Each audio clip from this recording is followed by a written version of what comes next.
वेळेचं नियोजन हे प्रत्येकाचंच असतं ना. एखादी व्यक्ती एखाद्या कामासाठी जर वेळ देत असेल तर तिच्या मागचं कारणही तिला माहीत असतं. असं का म्हणतीये मी हे तुम्हाला कळेलच. आता एखादी बाई आहे घरकाम करणारी, बायकांचं म्हणा तिलाही तिच्या नियोजनाचं असेलच ना, की तिने फक्त सर्वांच्या वेळेनुसार स्वतःला ॲडजस्ट करायचं. सकाळी उठल्यापासून ते रात्री झोपेपर्यंत, सकाळी उठल्यापासून टिफिन बनवण्यापासून ते दिवसभर मुलांच्या सर्व गोष्टी, बारीक सारीक गोष्टी पुरवणे असो, याचा विचार प्रत्येक व्यक्तीने करायला पाहिजे. तिचंही मन समजून घेता आलं पाहिजे. असो, जे अनुभवलं ते बोलली, पण अशा काही गोष्टी घडल्यास विचार मनात येतातच. पण प्रयत्न करत आहे मी.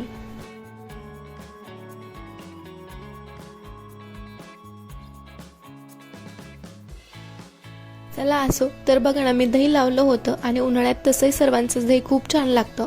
पण माझं दही याच्या आधी आहे ना चांगलं लागायचंच नाही, पण यावर्षी एवढं छान दही लागतंय.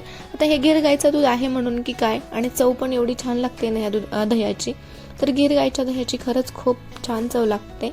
आणि ना मी पाणीपुरी बनवली होती, त्याचीच ही पुदिन्याची मुळे होती थोडीशी, आणि त्याच्यासोबत ही हराळी पण आली होती. आता माझ्यापासला जो पुदिना होता तर तो असा सुकून गेलेला होता, तर म्हटलं चला आता हा ताजा आहे तर याला लावून देऊया.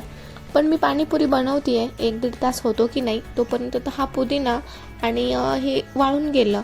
म्हणजे एवढं सुकलं, एवढं जास्त ऊन पडत आहे ना त्याच्यामुळे एवढं सुकून गेलं असेल. आता मी लावायला घेतलं होतं. आता बाकीच्या कुंड्यांमध्ये तर ऑलरेडी होतं सगळं लावलेलं. एका कुंड्यामध्ये थोडीशी रिकामी जागा होती, म्हणलं त्याच्यामध्येच हे लावून घेऊया.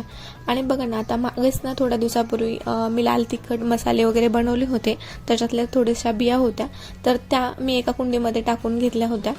आणि बाकी लसण माझा एक खराब झालेला होता, तोही एका कुंडीमध्ये लावलेला होता, तेही छान आलं आहे. आता मिरच्या आणि लसण हे दोन्ही पण छान आलं आहे.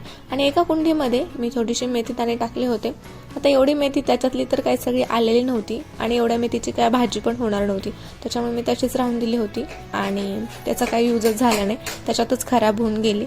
आता याच कुंडीमध्ये थोडीशी रिकामी जागा होती, म्हणलं याच्यामध्ये ही हराळी आणि पुदिना लावून घेऊया. आला तर ठीक, नाही तर नाही. पण हा बघा ना किती सुकून गेला पुदिना, म्हणजे 1 ते 1.5 तासामध्येच एवढा सुकून गेला तो. ऊन एवढं जास्त पडत आहे ना, याच्यावरूनच बघा ना, म्हणजे आपल्या शरीराची कशी.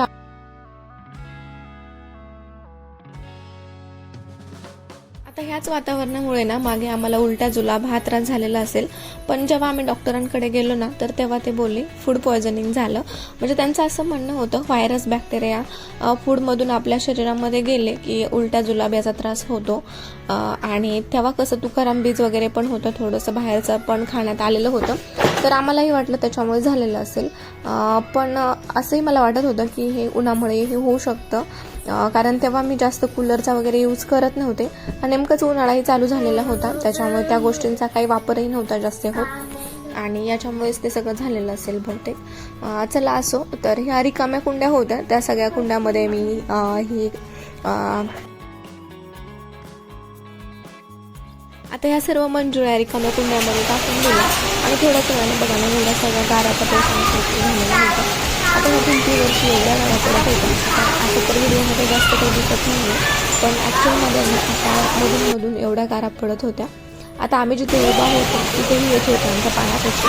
आता ते विषूला तर मी फर्स्ट टाईमच होतं, त्याच्यामुळे त्याची एक्साइटमेंट थोडी जास्त होती हे सगळं पाहण्याची. आणि थोड्याच वेळात बघा किती पाणी साचलं होतं इकडे सगळं, पण झाडं किंवा वातावरण छान क्लिअर झालं नाही.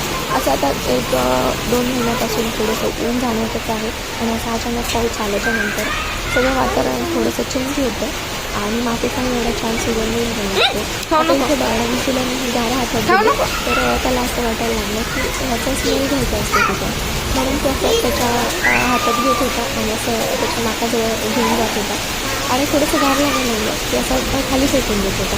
त्याचं असं चालू होतं, आणि बघा ना असं छोट्या गारा अशा बाल्कनीमध्ये जमा झालेल्या होत्या. आणि त्याच्यासाठी हे फर्स्टच एक्सपिरियन्स असं आहे, आणि थोडंसं जरा त्याला वेगळंच वाटत होतं, आणि तो काही एवढं गारा वगैरे हातामध्ये घेत नव्हता, पण छान वाटत होतं हे वातावरण असं झालं होतं त्याच्यामुळे.